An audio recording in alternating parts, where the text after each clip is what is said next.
Good evening, and welcome to Suffering in Silence with Evangelist Tia here on Love Bay Afrobeat Music Talk Radio.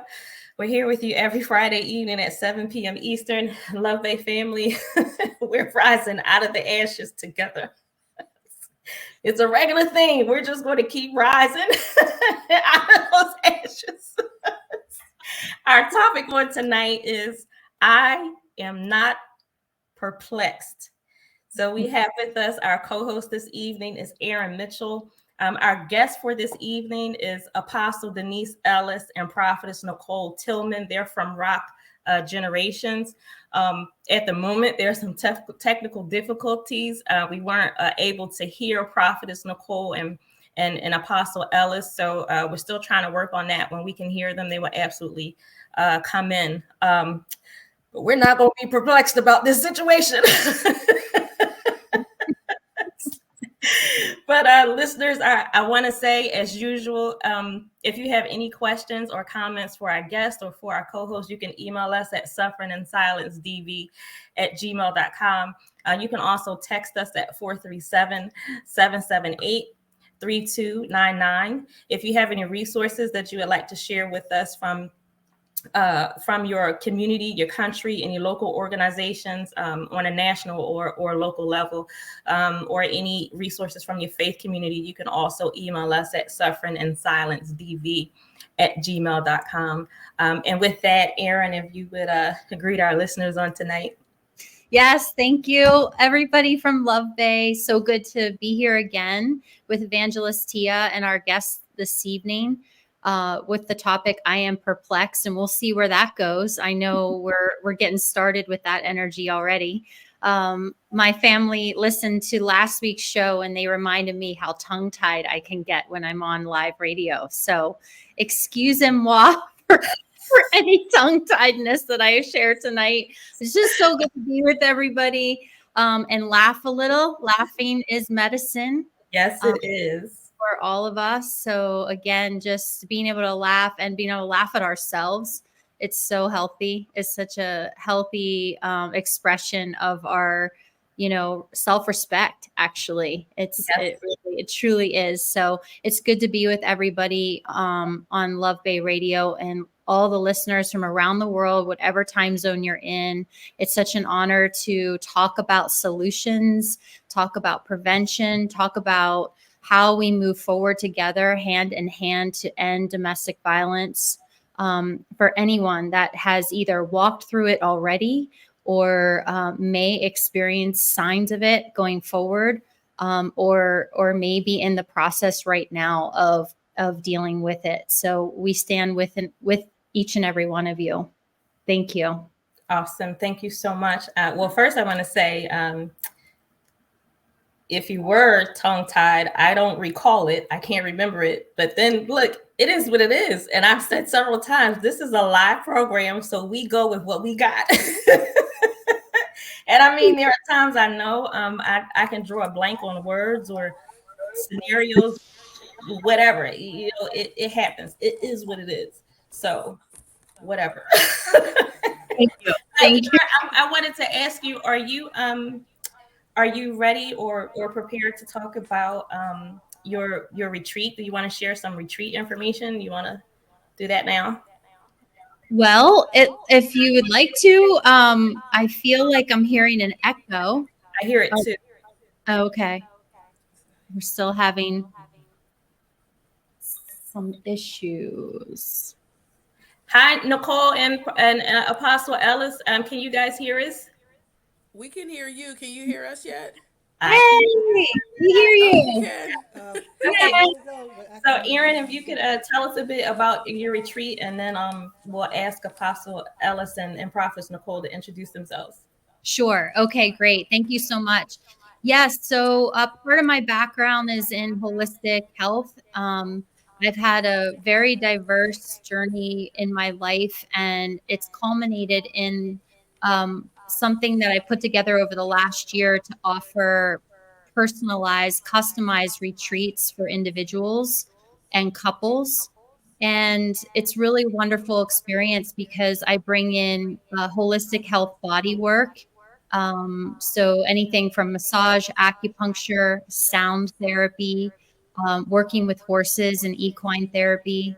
Also, I add into that holistic health coaching sessions. So anything from business development support to redesigning routines for your daily life that really help to keep you healthy, vibrant, and on track with where you want to go in your life.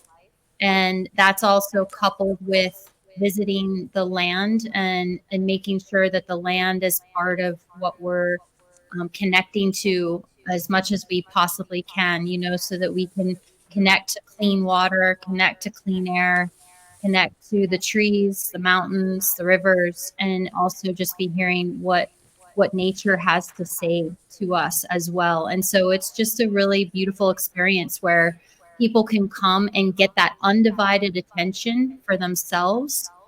So many caregivers out there are exhausted because we give mothers, nurses, teachers, people in doing world work on the front lines to support others. We also have to nourish ourselves, and we have to give ourselves that time and attention. And I like to say that we're investing in ourselves allows us to really give back in way more powerful ways, so we don't burn out, so we don't get exhausted and not be able to show up for people in need when they need it. So thank you for allowing me a little space to share about the retreats. Yes, and your retreats are in Arizona, and participants can choose between, is it a full week or 3 to 5 days? Yeah, it's really you show up on day one, and we do an opening ceremony, and then there's 3 full days of activities, and then you depart on day 5. So it's about 5 days. Okay, awesome. And if anyone wants to participate in one of your retreats, how can they reach you for that specifically? For Sure. Yeah, it's EE as in Edward, um, EE Mitchell retreats.com. Awesome. Thank you so much. And Love Bay, as I've said before, Erin also sits on the board of my nonprofit, Rise Out of the Ashes, Inc. So I appreciate her work and all that she is doing. Just thank you so much. With that, Apostle Ellis, I would ask if you would just briefly introduce yourself to our Love Bay family, and then Prophetess Nicole, if you would do the same. And TYB, if you can hear us, I still hear an echo coming from somewhere. But Apostle Ellis, if you could, it's like it's an echo and a delay. But we are not going to be perplexed. This is not. No, you're not. I'm not perplexed. Okay. My name is Apostle Ellis, and I am the covering apostle for a ministry called Rock Generations Ministries. We're located in Plainsboro, New Jersey. I am the mother of 3 children, 12 grandchildren, and I'm just excited. Sorry, wait, can you say that number again? 12, 12 grandchildren. I have 12 grandchildren Oh, and one awesome. great grand, 2 great grand, actually. Oh, beautiful. I'm the seventh child of 8 children, and my mother is 94 years old, so Oh, I give beautiful. God the glory and the praise. But I'm excited about being here, um, and I'm gonna let Nicole introduce herself. But wait, Nicole, as you do introduce yourself, could you turn up your volume and also like come into focus with the camera? We can't see your beautiful Okay. smile. Well, wait a I minute. see your Okay, beautiful I'm eye. gonna shift while I talk and then shift it back. Awesome. Perfect. Because we're not going to be Okay, and I perplexed. think we're just Working gonna it have to out. talk loudly. I'm sorry, what? Because we're not going to be perplexed. We're working it out as we go along. We're not gonna be perplexed. So I think I'm gonna just have to talk really loud Okay. because we have the volume all the way up, but it's not Here we are. Okay. So my name is Nicole Tillman. I'm a prophetess under Rock Generations Ministries. I've been with them for a little over almost 2 years now. Wow. Oh. Yeah. Um, but I've been, in this church life for my whole life. My parents are pastors in Pittsburgh. I moved to Philadelphia about 15 years ago, so now I can't say that I'm just visiting anymore. I'm actually now a Philadelphian. I actually work for the state of Pennsylvania. I'm not going to go into all that because it's just too much.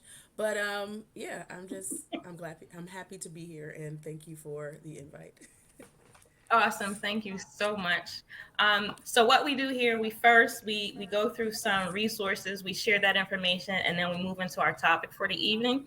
So Love Bay, I want to share with you. First of all, we are still taking donations and raising funds for our nonprofit, Rise Out of the Ashes Inc. And if you want to be a help or support with that, you can visit GoFundMe.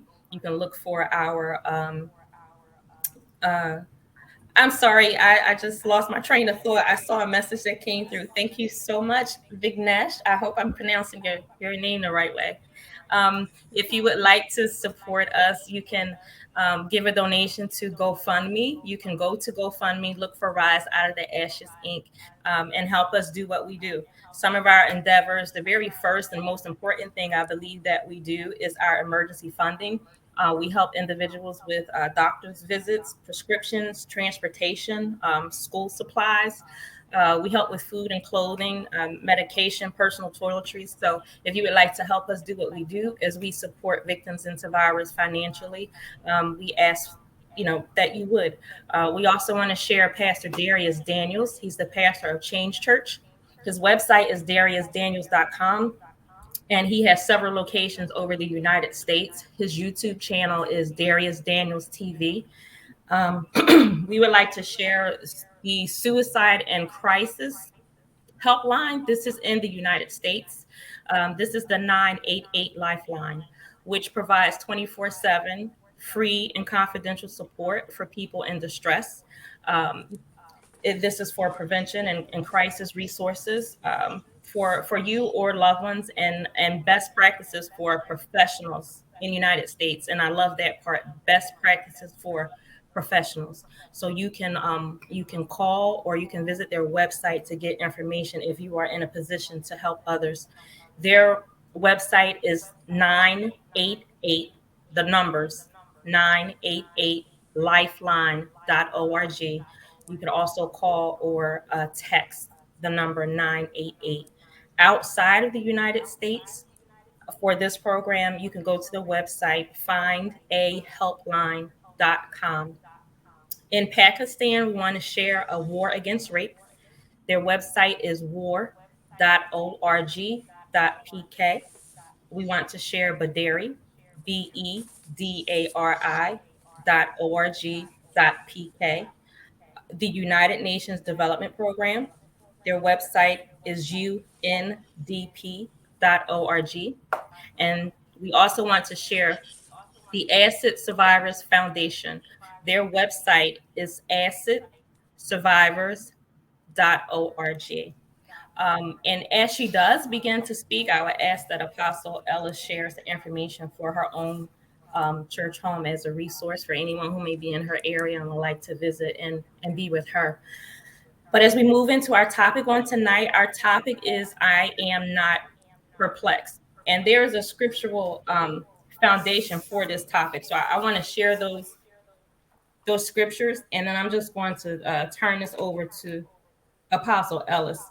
And the scriptural foundation is from 2 Corinthians chapter 4, verses 8 and 9, and then verses 16 to 18. I'll read it really quick. And I'm gonna do this without my glasses. I am just so like I can't believe I really need my glasses now. I used to wear glasses to be cute. I used to match my frames. I had different color frames. I used to match them with my clothes. Now I need them. Hey, well, 2 Corinthians 4, verses 8 and 9. This light is not helping either. We are hard pressed on every side, yet not crushed. We are perplexed, Yes, but not in despair, persecuted, but not forsaken, struck down, but not destroyed, always carrying about in the body the dying of the Lord Jesus, that the life of Jesus also may be manifested in our body. And then moving down to verse 16. Therefore, we do not lose heart, even though our outward man is perishing, yet the inward man is being renewed day by day. For our light affliction, which is but for a moment, is working for us a far more exceeding and eternal weight of glory, while we do not look at the things which are seen, but at the things which are not seen. For the things which are seen are temporary, but the things which are not seen are eternal. And I have to tell you, Apostle Ellis, the closer we got to this evening, just the more excited I got because stuff just started happening. And I kept telling myself, I think it was about 6:15, 6:20. I was driving, Nicole was driving. Like we were trying to get from where we needed to be. And I look, it is what it is. I'm not getting ready. I'm not getting ready to go through it. Just like, and I could just hear, your topic, and then even, the evening, that we met, and when we had dinner and we talked, I could just pull on some of your words just from that evening, and you just touched my heart so much, just in as you were speaking, and some of the things that you said, you were encouraging to me, in your experience, and just the things that you shared. So I want you to know that throughout the day today, I can hear your voice. And I was looking forward to tonight because I said, this is supposed to happen. It's supposed to happen for a reason. And Apostle Ellis is about to tell me how to not be perplexed. I, I pray And I I mean, do it all could be right. simple or major. And I found myself laughing and I felt good, and it's just, oh my God, I was talking to Aaron. We were talking about laughter and, things just happen sometimes. And so stuff happens. I don't care how simple it is, how major it is, stuff happens. And I think you find your way to get through it, to deal with it, and keep moving. So, Apostle Ellis, I would love for you to tell Love Bay what it is that you want us to hear on tonight. I'm I'm gonna move this closer for you. I There we go. I just want to say the same thing. Since last week, we have been talking about this. I'm not perplexed. Everything that could attack was attacking Mm-hmm. me, no, Prophetess Nicole, the church, my husband, Mm-hmm. my son, Pastor Prophet Clay. We were just hitting, everything was hitting me. And every time, I was just like you. I kept saying, I'm not perplexed. I said, you're not getting me to go on that show and tell the lie. I'm going to tell the truth. So you're not causing me any despair. I said, you got to go. You got to go. I'm not going to lie to the people. And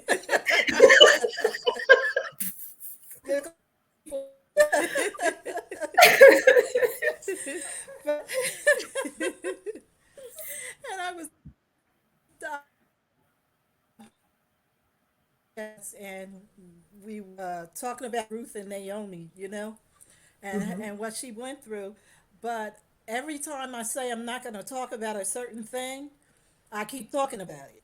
So one of the things that happened to me in my life was very traumatic, but I got through it, even though I was perplexed in the beginning. In the beginning, it caused me to lose weight. It caused me to be in despair. It caused me a lot of nights of crying and fear. I'm not going to give the full story because we don't have enough time. But I before I met my husband, I had my oldest child, and I remember dropping her off at her father's house. And when I came to pick her up, I was snatched into the house. Both his parents were home, and he snatched me into the house and he started beating me. And as he was beating me, he threw me his parents' bathroom and he began to rape me. And then after he raped me there, he threw me down the stairs in the basement and he held me hostage, hitting me and cutting me for about 8 hours. And his parents were home and they took my baby upstairs and they refused to give me any kind of protection at all. So that whole time I was in that hostage situation, nobody was there to help me out. And, when we're in situations like that, it causes us to be perplexed. And in that Absolutely. time of being perplexed, what happens? You get things start going through your head. That that word perplex means driven. It means despair. It brings confusion, and you don't understand the circumstances that you're going through at that time because of what is happening to you. And when you want to do good, evil is always present.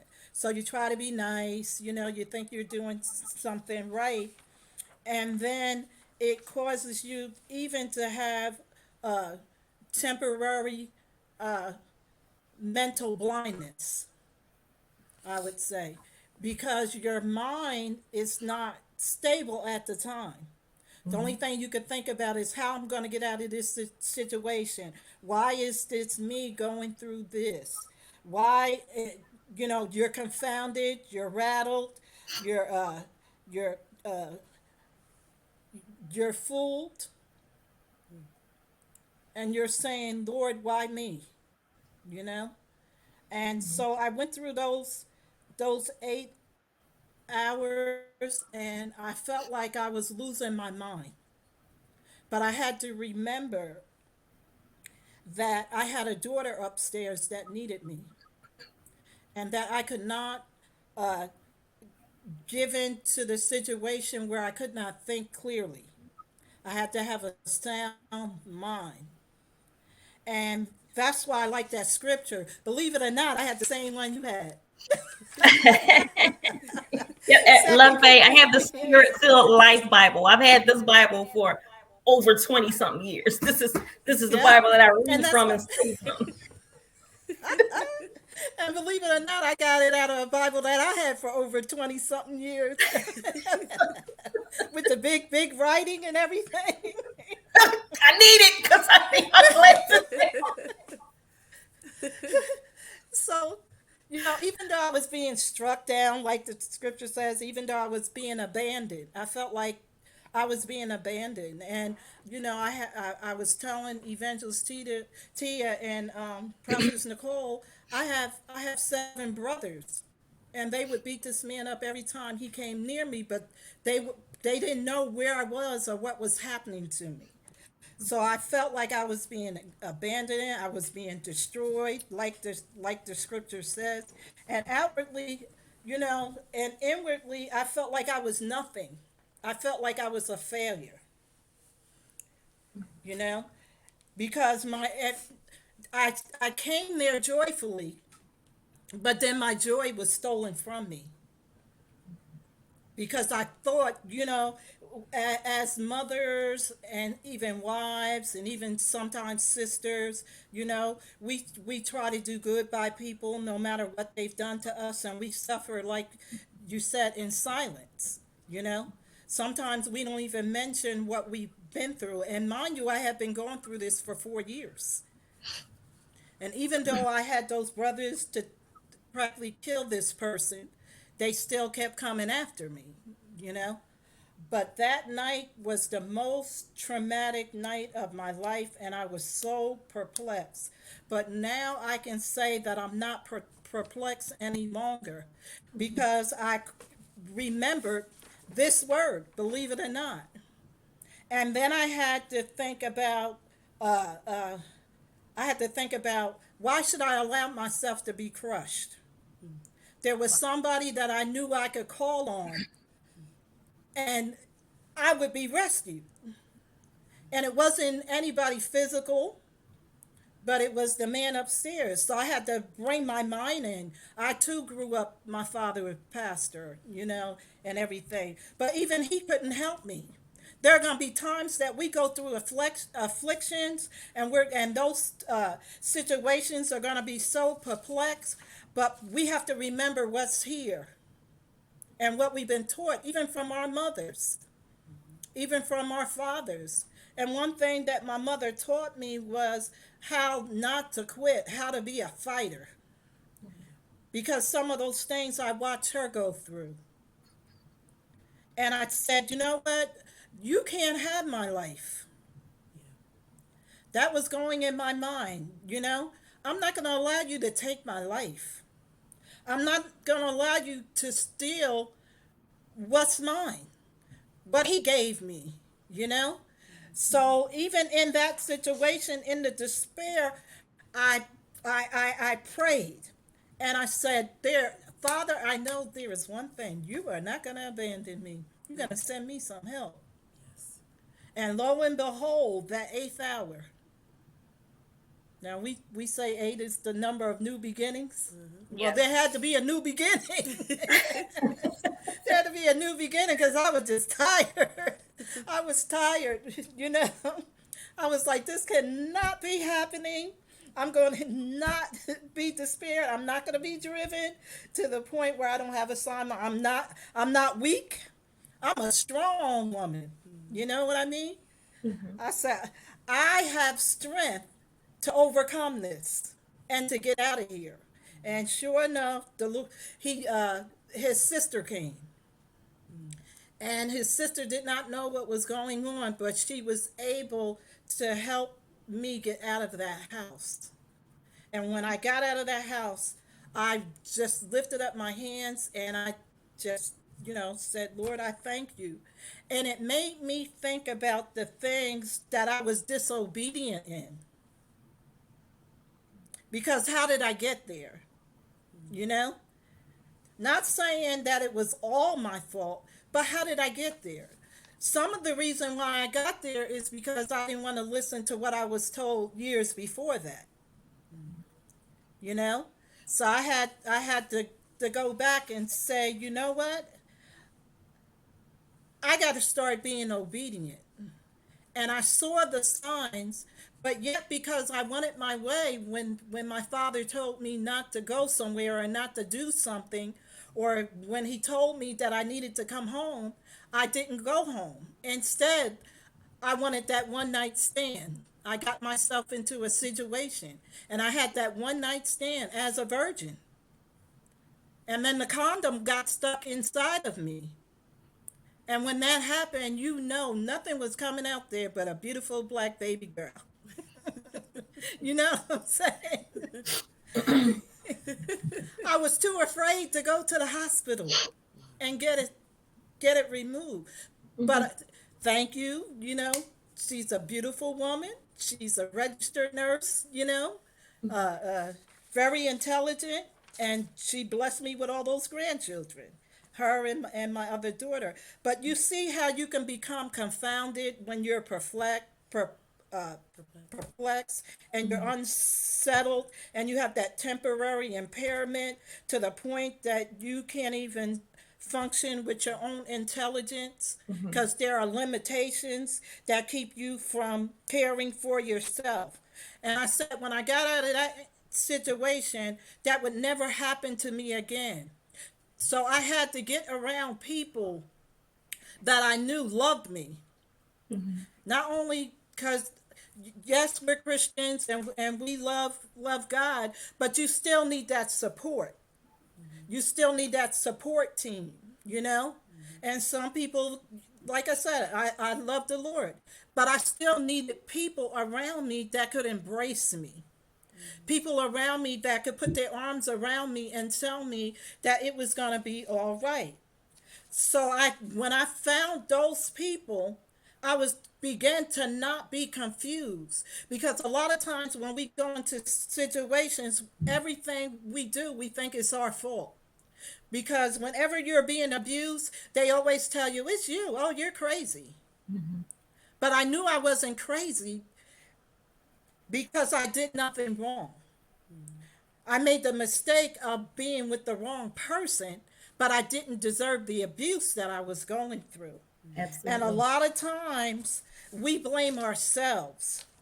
And so we become unsettled and we become agitated, and we become engulfed to the point where we think this is how life is supposed to be. But you don't have to live that way, and you don't have to continue in it. So I began to say, you know what? I'm going to better my life. So I found a place where I could sit down and I could relax and I could take deep breaths. I had to go, you have to have that place where it's quiet and you could just think. Yes. And I started to think about what I had been through, but also what am I going to do with my life now? I have somebody that I'm responsible for. And I also don't want to live the rest of my life like that. So I began to relax and I began to breathe and I began to talk to people I know that had good counsel for me. And while I began to do that, I started making a list and writing down the things that would make me a better mother, that would make me a better minister, that would make me better accomplished in my life. So I had to think on those things and look at the options that I had. And so because of those options and thanking God for even bringing me out of it, I had to transform my mind. Because, people talk about triggers. Yes. They talk about triggers, and like I said, that was very traumatic. I don't want to talk about it all. It was very traumatic, but I had to make up in my mind that this was not going to control me. So that's why you have to get to that place where you can relax. That's why you have to get to that place where you can get counsel. That's why you have to get to that place where you can write things down and said and make decisions and said, I am no longer going to go through this, but this is going to be A in my life. This is going to be B in my life. This is going to be C in my life. And I literally cried out and said, I'm not going to let it affect me. I'm not going to let it trigger me. Because sometimes you can watch things on TV and you can see other people going through it, or somebody can say one word. When I got married, I had those triggers. I was still going through that traumatic experience, with the man of God that God blessed me with. And if he went like this, I was ready to fight. I was like, don't you? Come on. We could throw down, but it was get the collar, you know what I'm saying? Try to collar. I know. Yeah. But it wasn't his fault. See what I'm saying? It Yes. wasn't his fault. So I had to dive into that word and find the places that represented the life that I wanted to have as well. But not only, like I said, not only the word, but I had to get counsel. And a lot of times we're so embarrassed and we feel so lost and so disoriented that we don't want to seek help. We don't want to get the help that's right there in front of us. God created man to perform miracles. That's why you're my sister, you're my sister, you're my sister, you know? And then you have to build up that trust again and to get you out of that bewildered place. So Yes. I had to ask God to help me and also the people around me to help me so I could be delivered from those triggers. So then I had my daughter's godmother, I had my husband, I had I had that little baby girl, you know? And as I grew, I said, I could only type 8 words a minute. But I said I wanted better from my life. So I went to business school. And I, in business school, I went from typing 8 words and bringing my daughter to school with me to 35 words. To 35 words, and my husband was riding me on the bicycle to school. But those things helped me to not look at it as so traumatic in my life, that I knew that I could be a brand new person, you know?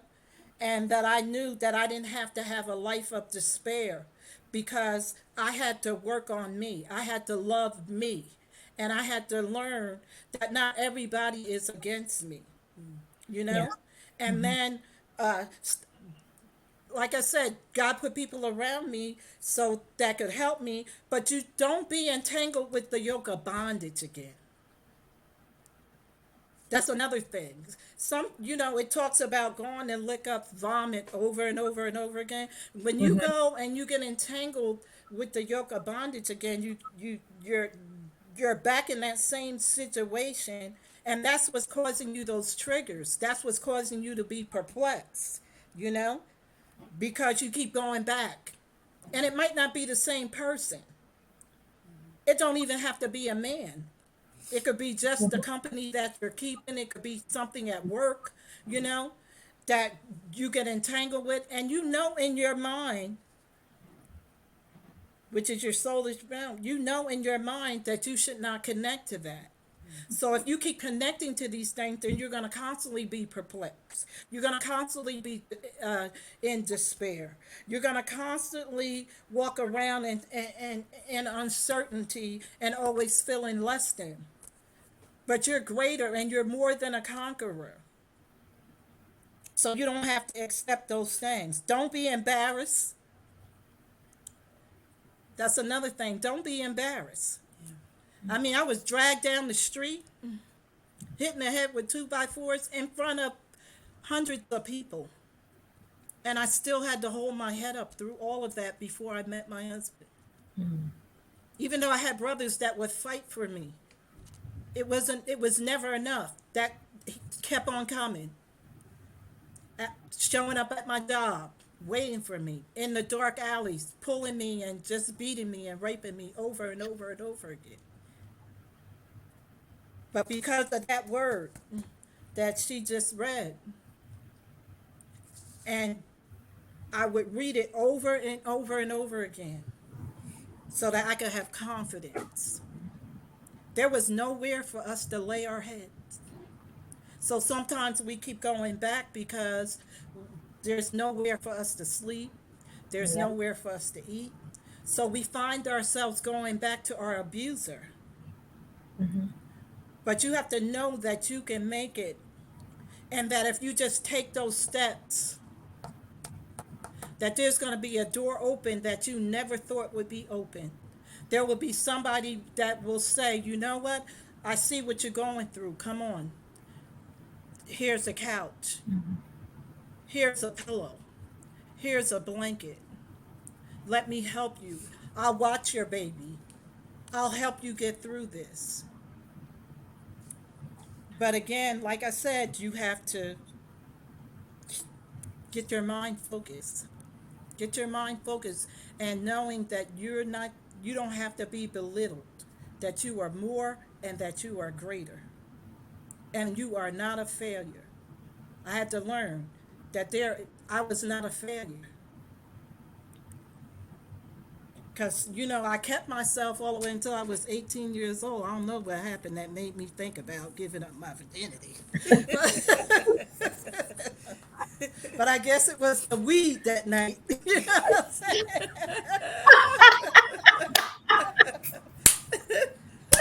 My disobedient self, a PK kid, decided I'm going to try something new. You know? Oh my goodness. But I thank God that I didn't have severe impairment to the point that I didn't know to who he was, Yes. and that I I realized that I did have family, and I did have people that care about me, and that I didn't have to be afraid. I didn't have to be embarrassed. No matter how many people laughed, when they saw me get up, they couldn't say anything else. So now I don't get at I might get a little upset in situations, but I'm not perplexed anymore because I know that I'm greater. Yes. And I know that he created me to go through that affliction, you know? So I can tell somebody else that, you know what, you might be going through this now, but there's a way out for you. Even being homeless, sleeping in the car, there's a way out for you. I slept in the car. I did. I stole from stores to feed my baby, wrapped her in towels, walking around the streets of Newark, New Jersey with no way to feed her or either to clothe her. Didn't even have milk. I was stealing Kool-Aid packages out of stores, filling up her bottle. But God made a way. And I thank God for the husband that I have. Even though, in marriage we go through ups and downs, but I've been married to that same man for 43 years. And when I saw him, I prayed for him and I asked God to give him to me. And he came right on in and helped me take care of my daughter. And he had to do a little fist fighting. He beat us behind too, along with my brothers.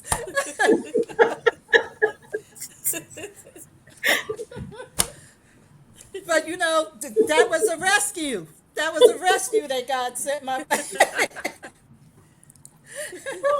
He rescued me. And I guess when he married me and found out I had all those triggers, he was like, "What did I get myself into?"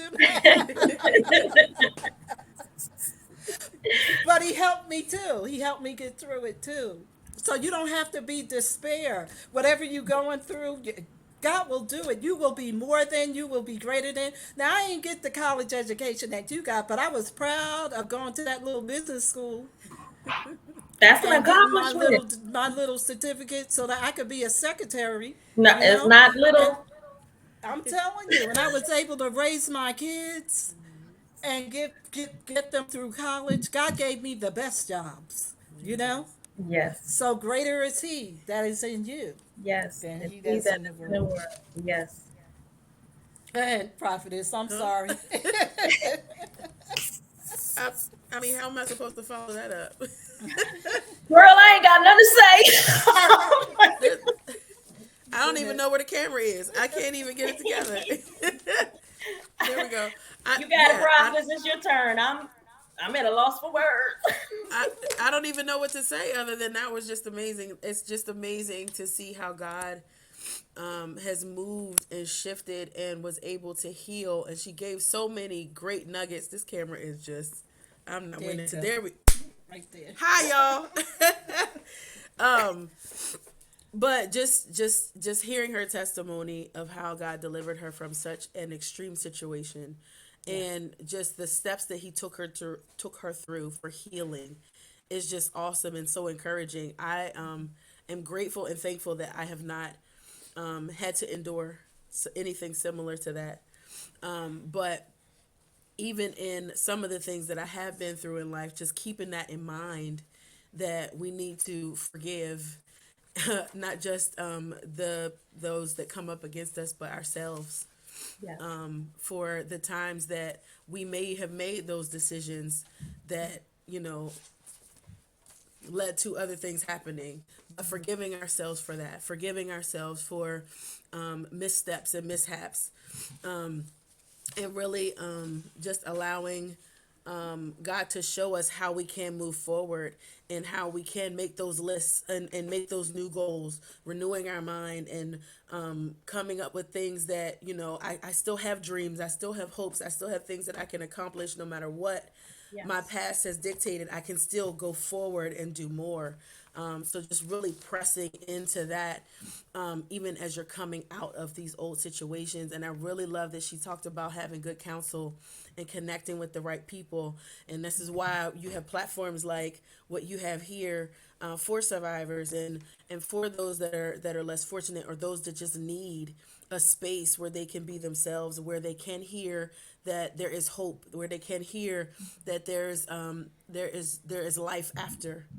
that there is more, that you can have joy, that you can have peace, that you can live a full life no matter what happened in your past. You don't have to stay tied to your history, but you have a future. So I'm gonna stop there because I don't have that's Aaron, do you want to follow up with anything? I mean, world peace right here. Like world peace right here. Thank you so much. I I think that the biggest thing I heard too is just that to not call ourselves a failure. And you gave such an amazing example. Um, I think some of us, and I do this, Apostle Ellis, I try to skirt around the details of why things got bad and how it got bad. And you just came right out with it. And that clarity is exactly what the scripture is saying about being perplexed. Like you need that clarity. You have to just be honest with yourself and say, I'm not a failure. I made a mistake. And this is what it was. And here's how I can do different going forward. And that clarity allows for better relationships and direction when you need it. And truly, it's such a privilege to hear what you shared tonight. And Prophetess Nicole, the same. Thank you so much for the words. It is so uplifting, and I can feel everyone listening. Just like like Evangelist Tia said, I have nothing else to say. I mean, whoa! I'm gonna have this on repeat and on my recorder. Thank you. Yes. I mean, this is one of those moments where you just drop the mic, leave your offering, and go home. But I truly thank you both for being here. I absolutely would love to send you some more dates to come back to be with us. This is only the second time that I ever remember on this program, and I believe we're going into our third year. This is only the second time I ever remember not knowing what to say or not having anything to say because you said it. So I'm not, Love Bay. I hope you all know me by now. I don't play, I don't pretend. So I'm not going to try to think up a question just to ask. I'm not going to say something just to say it. I truly believe Apostle Ellis has said what we needed to hear on this evening. And again, even on as I was going through my day leading up to this moment, the little things that were happening, I just kept saying to myself, I'm not going to be perplexed about it. And whatever happens, a plane is going to come. Like when I was talking to Nicole, I was thinking, look, if I don't make it in time, I'm going to have to make a phone call. You're going to have to do this without me, or TYB going to play a recording or something, but something was going to happen. It wasn't worth me getting upset and so working myself into a frenzy.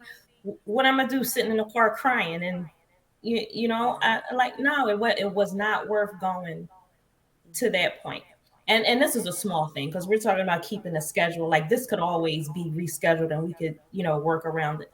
But then when we get into the major issue, when we're dealing with domestic violence, when we're dealing with sexual assault, yeah, that is perplexing. But like Apostle Ellis said, we have a plan. You know, she was able to breathe, to relax, to talk, to make a list. That's a major thing dealing with domestic violence and sexual assault. But even if it's major, even if you feel like this is bigger than life, this is bigger than me, you still can take control of you, put a plan together, and move forward. And I'm telling you, throughout my day on today, as we were, coming to prepare for this, that's all I kept hearing was I'm just not going to be perplexed. It is what it is. It's just going to be worked out, really. So Apostle Ellis, I talked to Aaron. I connected with her the other day. I said, Aaron, I don't know what to say because the topic. I felt like the topic. I am not perplexed. I felt like that's a statement within itself. That's a statement. Like I don't have any questions. It's like, I am not perplexed. Right. So I said, all right, well, Apostle Ellis going to tell us. But I thank you so much. I really I think sometimes it's just doing exactly what you did is being simple, is being truthful and honest. Um, just to know, just hearing your voice, like I'm not crazy. Our stories are not the same, but I went through what I went through. But I felt that fear.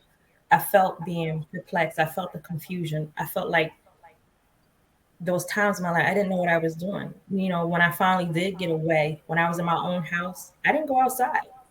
I went to work and I went to the market to make sure I had food in the house for the kids, and that was it. I was fearful to step outside my front door. I wouldn't sit on my porch. I had like patio furniture and stuff. I wouldn't go outside. And when I moved into my second house, when I bought the house that I'm in, it was a process for me to be able to go outside. I mean, just to sit outside Wow. and then to go places. Like for me to go to the mall, that's a huge thing. To get in my car and go somewhere other than a market, that's a huge thing for me. But to be able to sit in your presence, Apostle Ellis, and to be able to say something like that and not be looked at like something is wrong with me, that's a huge thing. That's a blessing to my heart. And then to be able to know, all right, I made some goals, I accomplished them. Now I can make some new ones. So I got my Camaro for my birthday last year. Now I'm looking at a Lamborghini. All right. Okay. So you get what you want to get, and you keep doing it. It doesn't have to stop. You can reach a goal and set another one. And if you reach a goal and you're good with that, you're okay with that, it's okay. But I don't know. It's just such a blessing to my heart, Apostle Ella, because like you're a person. Like this is a real woman. Like I sat with her. I talked to her. Like she didn't like look down her nose at me. She didn't walk past me or that. No, she had a conversation with me. Like that was just a beautiful thing because there's sometimes people can, well, they look at you, they judge you, it's like, well, that's your story. I don't want anything to do with that. Like, just leave that over there. But she is just so welcoming and just so just open. And a lot of people who meet me, is like most of the people who meet me is because of what I do. So my story. I've been through domestic violence. So for her to take me into her presence and I didn't know anything about her story or her background. For me, that was a beautiful and touching thing. So um, Apostle Ellis, you really blessed my heart on tonight. I honestly believe Thank that you. you have said some things that resonate with the listeners around the world in every country that we touch. And I absolutely would love for you and Prophetess Nicole to come back and speak with us again. And I really feel like I had a break. Like I didn't have to do anything. um, but I would love, and I'm just going to ask you and Prophetess Nicole to just leave us with your final words on tonight, with the last thing that you would want our listeners around the globe to hear on this evening. I want those final words to come from you and Prophetess Nicole. Prophetess Nicole, I would ask that you go first, and then Apostle Ellis close us out for the night. And again, you bless my heart Oh, thank so you. much. So I just thank you very much. Okay, I'm gonna try really hard to get this camera right. There we are. Um, well, thank you so much for this opportunity. I'm not gonna say much because Apostle really said it all. But it's encouraging to me. I know it was encouraging, has to be encouraging to every listener who's hearing this, and just stay encouraged. Like you said, just keeping that word on your heart and in your mind whenever something comes up, just repeating the words, I am not perplexed. Yes. Point blank period. That is the statement. That is the word. Hmm. And just moving forward with that no matter what comes your way. Yes. So that's all I'm gonna Yes. say. And I'm Thank you. gonna pass it back over.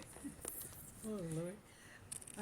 Again, I want to thank you, Evangelist Tia and Sister Aaron, um, for having me on tonight. And I just want to encourage the women of God, even some men that have been Mhm. abused, to know that you are loved, you know, and that you are more than a conqueror. No matter what adversity comes your way, you can make it. And you can trust that God will send you an angel. He will send you an angel, and He will send you people like Evangelist Tia, like Sister Aaron Mitchell, that will just encourage you and strengthen you. And whatever your goals are, don't give up on that, because you can do it and you can make it. It might seem like it's going to take forever, but like I said, my husband rode me to that school on them handlebars of that bicycle.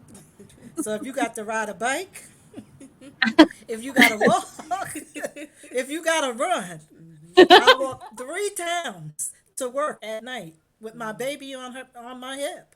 I walked from Newark, New Jersey, all the way to Union, New Jersey, in the middle of the night at work. Otherwise, I wouldn't have met that man I'm with now if I didn't do it. I was crying, but press forward and know that you are a great person and that you can make it. Mm. Thank God you. bless. Thank Oh, you so much. thank Um, you. I'm not touching it. I'm not touching anything. Love Bay, if you want to catch up on previous episodes from our program, you can visit our YouTube channel, Suffering in Silence DV. We thank you so much for joining Suffering in Silence with Evangelist Tia here on Love Bay Afrobeat Music Talk Radio. We're here every Friday evening at 7 p.m. Eastern. Love Bay, we are rising out of the ashes together. And I just want to say thank you so much again to Apostle Ellis and Prophetess Nicole Tillman from Rock Generations. And we will definitely have them back with us again. Good evening. Good evening. Bye.